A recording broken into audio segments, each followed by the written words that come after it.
آینده ایران در یک جمله است: رنسانس. ما باید خرد رو بذاریم جلوی خرافات. خرافات پدر ما رو در آورده.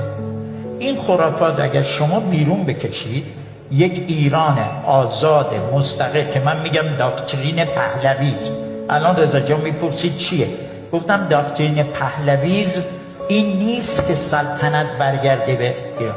پهلویزم یعنی ناسیونالیسم، مدرنیسم، سکولاریسم. اوکی؟ شما به این احتیاج دارید. دنیا روی میچرخه، شما نمیتونید از دنیا جدا بشید. دنیای بسیار خطرناکیه. یک قدم عقب بمونید 100 سال عقب میمونید. و امیدوارم هرگز ما نبشیم عراق و نبشیم سوریه.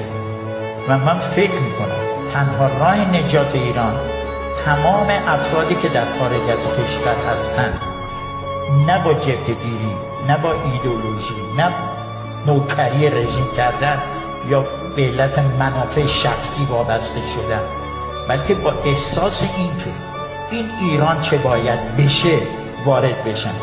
نشینید. من بهتون میگم خیلی اوضاع خطرناکی در پیشه. خود ترامپ برای نجات آمریکا آمده.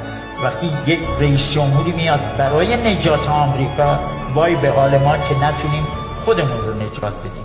من حرفم من